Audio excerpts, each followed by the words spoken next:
So we're talking after the first win of the season, a 2-1 win over Chesterfield in the EFL Cup in what was a much better performance than that from Friday night. Now, when we're talking about this performance, you have to acknowledge the quality of the opposition. They are obviously a newly promoted side to the EFL, and that's something which cannot be understated because although Paul Warne and Richie Barker and so on may be impressed with the performance, I felt at times it was a bit too cagey for a game against League 2 opposition. And obviously we're going to get into all of that in this video. We're going to talk about the lineup and some things which I think need to be looked into for the weekend's game against Middlesbrough. So before we get into all of that, make sure you've hit that subscribe button, turn on the notification bell to stay tuned for all my EFL Championship and League 1 content that's coming your way over the course of this season. Obviously Derby County videos as well, so make sure you've hit that subscribe button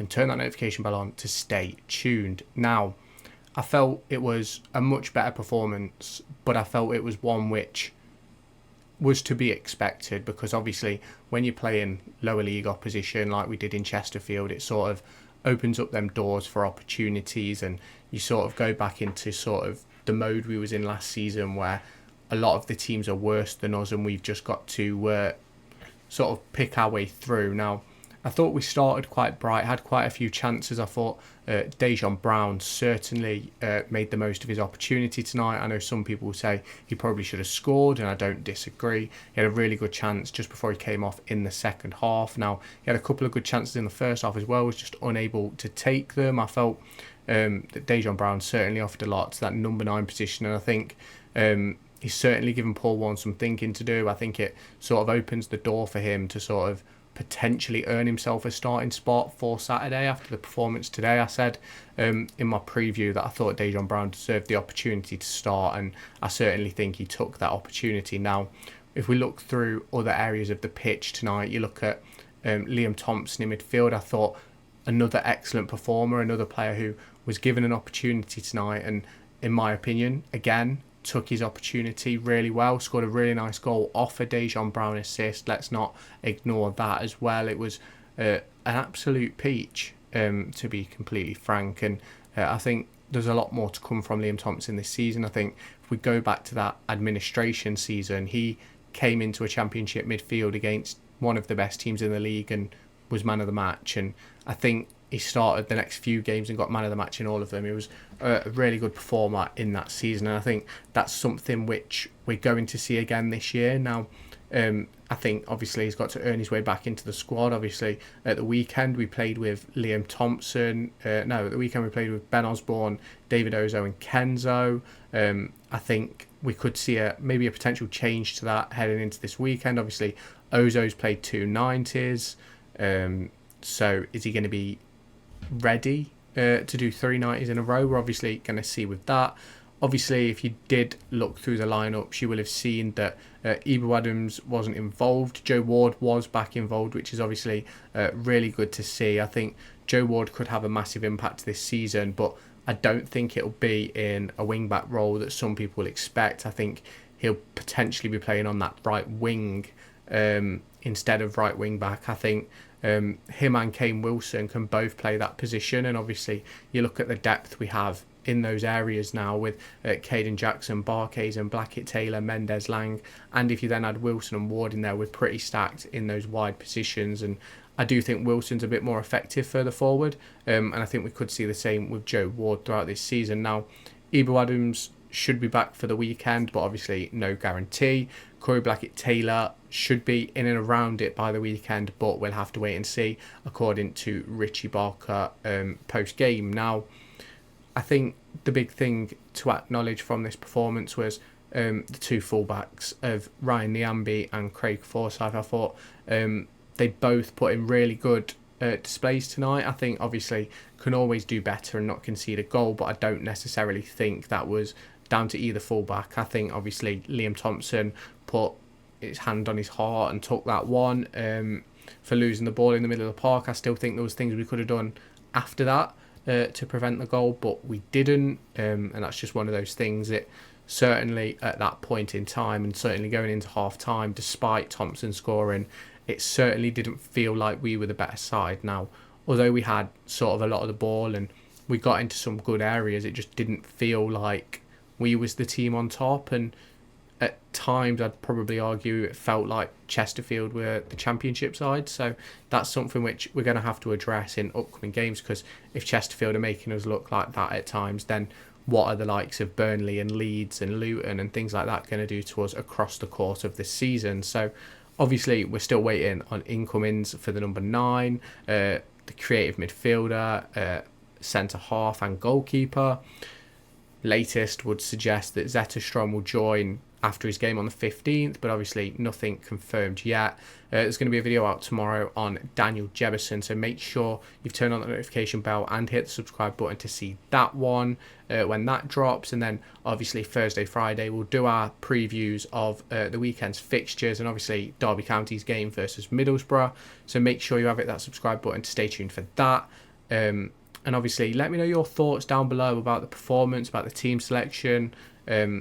Obviously, some people have different opinions about Dajaune Brown and Liam Thompson. I'm really intrigued to see what you lot have to say. I have got things to say about Kayden, but I'm sort of going to leave it. I'm going to give it a couple of games and then sort of address my opinion on Kayden, because I think if his current drop of form continues, then I think we might be in for a bit of a problem this season. So that's going to be it for this video. We're going to get into some footage from the match. If you want to stay and watch that, please do. And I'll catch you in my next video. Now, if you have not done so already, make sure you've hit that subscribe button and turned on that notification bell to stay tuned for all of my latest Derby County and EFL Championship and League One content that's going to be heading your way over the course of this season. We've just hit 1,000 subscribers. Let's now push and try and hit 2,000 subscribers as quickly as possible. We've already topped that 1,000. Let's go for 1.1 and then for the next stage of 2,000. So make sure you've hit that subscribe button and turn on the notification bell, and I'll catch you in the next part of this video.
TikTok, pictured here, and Twitter, pictured here. These are the places where I'll keep you all up to date with all my upcoming videos and my thoughts and feelings around the Formula 1 and football weekend.